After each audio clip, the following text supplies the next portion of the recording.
Benedict, ano ba ang sinasabing dahilan ng mga nakasakay doon sa ambulansya? Bakit sila dumaan sa EDSA busway? Magandang gabi, June. Ayon sa medic ng nasitang ambulansya, meron silang emergency kung kaya nagmamadali sila at nagamit ang EDSA busway. Matyagang nag-abang ang mga tauhan ng Special Action and Intelligence Committee for Transportation o SAIC sa bahagi ng Santolan at Main Avenue sa Quezon City.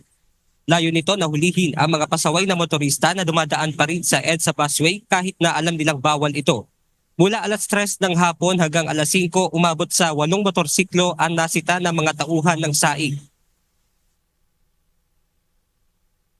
Malas lang. Sa susunod, hindi na ulitin. So, paalala sa mga kapwa ko rider, huwag niyong gagayahin, ha?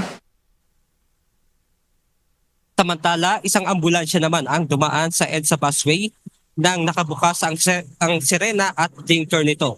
Nang parahin, dito nagkaroon ng sagutan mula sa tauhan ng Philippine Coast Guard na bahagi pa rin ng SAIC at mula sa medic na nasa passenger seat ng naturang ambulansya. Ngunit nang buksan, walang nakitang pasyente sa loob ng ambulansya. Ang dahilan ng medic, Sabi mo sa amin, pasyente! Oo, ba't ka nasasabi mo sa amin? Pasyente! Ba't ka nasasabi mo sa amin? Ma, sir, may pasyente! Sir, nagmamadali kami, mamamatay yung bata! Mamamatay yung bata! Sabihan mo kami tanga? Mamamatay yung bata! Mamamatay yung bata! ayon naman sa SAIC, wala silang ibang hinahanap kundi trip ticket at dispatch at hindi naman tatagal na mahaba ang gagawin nilang verification. Isa rin sa nakitang dumaan sa busway kanina ay ang sasakyan ng National Bureau of Investigation o NBI. Ngunit dahil may operasyon na grupo ay pinayagan din itong dumaan. Pinapayagan din ang pagdaan ng mga towing truck lalo na kung re-responde ito sa nasira ang sasakyan na nagdudulot naman ng abala basta't may koordinasyon sa SAIC. Yun para naman sa mga motorista na nasita kanina ay makakatanggap sila ng impormasyon at maaari naman nilang bayaran itong penalty o yung dito nga sa violation sa pamamagitan ng online payment. At yan muna ang ating update mula rito sa Quezon City. Balik sa iyo dyan, June. Doon tayo, Benedict, doon sa tanong na kung ibinigay ba kaagad yung tawag doon, trip ticket ba tawag doon sa nung driver, hawak ng driver kanina, hindi ba, kumbaga papalagpasin kaagad yon? Yun madaling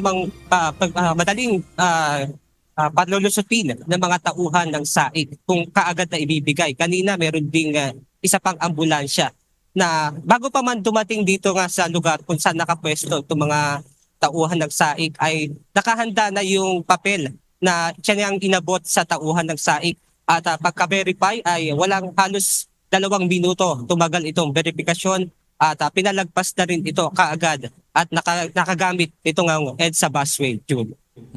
Isa pang tanong, medyo ika-clarify lang natin kasi nung nakarang ni-report mo yung ambulansya na pupunta doon, maghahatid din ng pasyente na pinara, di ba?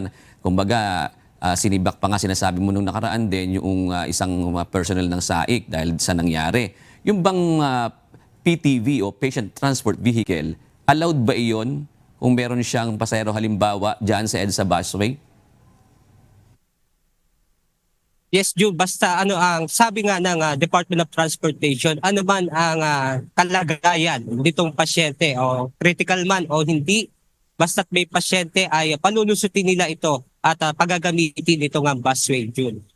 Okay, naklaro ko lang kasi may nagsasabi ay hindi daw pwede yung PTV na pumasok sa EDSA busway. Meron nagsasabi, pwede. Kaya kinaklaro natin dito, Benedict. Maraming salamat, Benedict Samson.